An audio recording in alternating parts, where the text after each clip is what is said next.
Alors, ambassadeur, pourquoi? Ça me plaît d'être dans cette logique technologique d'une nouveauté, de quelque chose qui est le futur. Je peux le comparer à un coup de cœur. Le fait de pouvoir renseigner les gens, renseigner les futurs acquéreurs, oui, ça a quelque chose de valorisant. Je suis agent immobilier dans la région nantaise. J'ai acheté une Leaf il y a 2 ans. Je rencontre pas mal de gens et je les emmène en visite dans ma voiture. Et à chaque fois, la question, c'est « Tiens, vous avez une voiture électrique ?» Ça me permet d'échanger un petit peu avec mes clients sur un sujet qui est justement différent de ce que je peux vivre au quotidien. L'idée, c'était de dire il faut qu'on soit acteur du changement et qu'on provoque le changement dans notre entourage. Officiellement, j'ai parrainé 5 personnes. J'ai parrainé 3 personnes et j'en ai conseillé beaucoup d'autres. Ce sont des collègues de travail. J'ai 12 filleuls.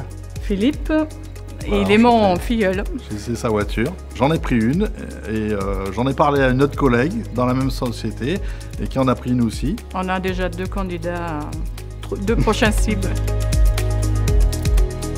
Le meilleur argument, c'est de faire essayer la voiture. Il faut le faire essayer, je pense, c'est le moyen le plus sûr de convaincre quelqu'un. C'est là qu'ils s'aperçoivent que leurs clichés volent en éclats, quoi. Quand j'entends « Ah ben, faut que j'aille faire le plein », je dis « Moi, il faut juste que je rentre chez moi et que je branche devant mon garage. » C'est souple, ça accélère fort. L'agrément de conduite. C'est vraiment l'agrément de conduite. On est arrivé dans un petit sentier et même les animaux ne nous entendaient pas. C'est-à-dire qu'on a pu voir des animaux assez surpris de nous voir. C'était assez rigolo. Ensuite, il y a forcément la question d'économie. Le prix, ouais. Le coût, peut-être, ouais. Quand on leur fait le calcul avec eux, le kilowatt c'est tant, cette voiture consomme tant, ça fait tant 100 km, ils disent ça coûte 2 à 3 euros 100 km. Je dis oui, c'est ce que ça coûte en consommation. Il faut qu'ils passent l'a priori de la voiture électrique, c'est une voiture de golf, ça avance pas. Voilà. Une fois qu'ils sont rentrés dedans, ils se rendent compte que c'est confortable, que ça pousse fort, c'est sécurisant, ils sont bluffés. Combien m'ont dit ah mais c'est une vraie voiture. On leur montre que c'est un changement d'attitude, un changement de comportement qui est facile à faire. Il y a des tas de raisons de passer à l'électrique, quoi. Je vous dis l'écologie, l'économie et puis l'agrément, quoi. Je sortais de chez des amis, je reprenais ma voiture et d'un coup, j'entends derrière moi « Combien d'autonomie ?» Et vraiment, j'ai pas pris la question pour moi. Puis le monsieur a insisté « Combien d'autonomie ?» Je me suis retourné.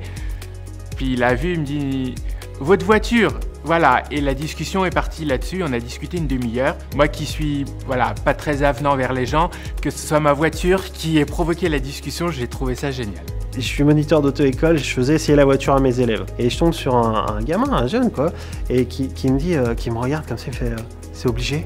Je lui fais essayer la voiture, il commence à découvrir le truc. Mais il était comme un gosse à Noël qui a découvert un jouet, il voulait plus me la rendre. Les gens nous regardent mettre la prise, ça marche pas, et ils nous disent mais alors là, vous faites comment là?